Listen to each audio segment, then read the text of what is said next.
Aliran cahaya di atas langit terbang lurus menuju Pulau Wupeng. Akhirnya, di bawah tatapan garis pandang yang tak terhitung jumlahnya, dia berhenti tepat di atas alun-alun pusat kota. Saat sinar cahaya perlahan menghilang, siluet ramping secara bertahap muncul di langit, tepatnya Qin Yichen. Saat melihat siluetnya, pembangkit tenaga listrik yang tak terhitung jumlahnya memiliki ekspresi terkejut di mata mereka. Jelas, mereka tidak menyangka bahwa hal yang mengguncang langit dan menghancurkan bumi yang telah melakukan segalanya, menyapu 10.000 benua jahat, ini sangat mudah.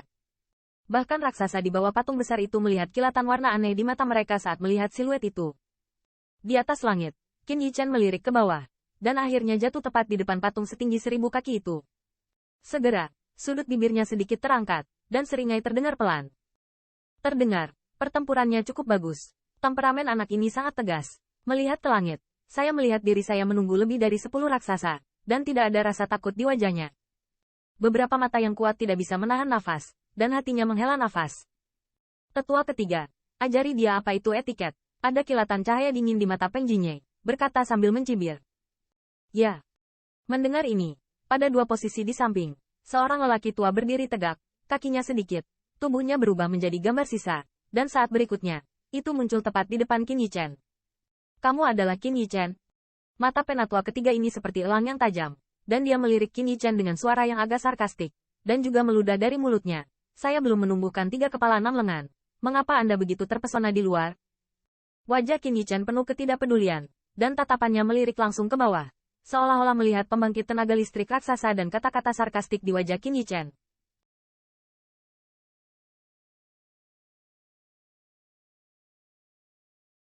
Cukup tidak melihat kucing raksasa di depannya. Hei, Junior, tidak bisakah kamu mendengarku berbicara denganmu? Melihat bahwa dia telah diabaikan, wajah penatua ketiga juga memiliki sentuhan kemarahan, dan suara dengusan dingin yang tidak menyenangkan terdengar dari langit. Melihat ini, pembangkit tenaga listrik yang tak terhitung jumlahnya di kota di bawah mau tidak mau menyipitkan mata sedikit. Saat ini, Qin Yichen masih tidak peduli padanya.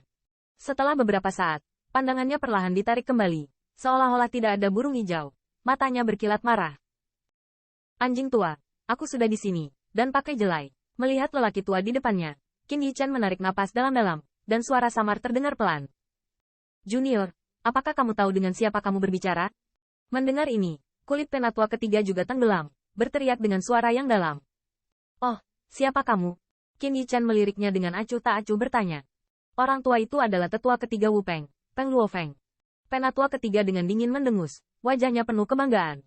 Oh, namun, yang mengejutkan adalah ketika Qin Yichen mendengar judul ini, masih belum ada gelombang di wajahnya, dan suara samar juga keluar dari mulutnya. Anjing tua, apakah kamu selesai berbicara? Dan segera melepaskan adik laki-laki itu. Tanda seru. Si brengsek ini, berani menghina penatua ketiga lagi dan lagi. Ini sangat berani. Apakah dia pikir itu adalah 10.000 domain iblis? Tetua ketiga, jangan terbiasa dengannya. Beri dia warna dan bahkan tidak tahu kesopanan dasar. Di Pulau Wupeng di bawah, pembangkit tenaga dari klan Wupeng yang tak terhitung jumlahnya penuh dengan kemarahan, dan suara jalan kemarahan dan minuman keras terdengar dari bawah. Junior, sepertinya tidak ada yang mengajarimu etiket dasar, kan? Peng Luofeng mendengus dingin, dan matanya penuh amarah. Meskipun asal-usul Qin Yichen tidak kecil, tapi di sini adalah keluarga Wupeng, dan di depan klan yang tak terhitung jumlahnya, seorang junior memanggil anjing tua secara langsung. Jika bukan dedikasinya, itu tidak buruk, tetapi juga tahu bahwa orang ini pembantaian. Saya khawatir dia telah melepaskan 10.000 segmen mayatnya. Kesopanan. Haha, namun, menanggapi kemarahan Peng Luofeng, Qin Yichen tiba-tiba tertawa terbahak-bahak. Itu hanya setengah waktu, dan itu berhenti. Sebuah suara penuh penghinaan keluar dari mulutnya, itu lelucon. Seseorang hanya bisa diam-diam menculik juniornya. Ras tercela yang pantas disebut kata etiket. Dengan gema ucapan ini, Pulau Wupeng, raksasa yang tak tertandingi di bawah, terdiam beberapa saat. Di bawah patung besar itu, wajah-wajah kuat seperti Peng Jinye muram. Perlombaan pik yang bermartabat, bahkan seorang junior berdiri di depan pintu, menyebut mereka ras yang kejam. Tanda seru. Tanda seru. Meskipun perilaku mereka kali ini agak tidak jelas, penghinaan semacam ini, selama itu adalah klan dari keluarga Wupeng, tidak tahan. Omong kosong, kami tetua baru saja mengundang pemuda itu untuk membicarakan penculikan itu.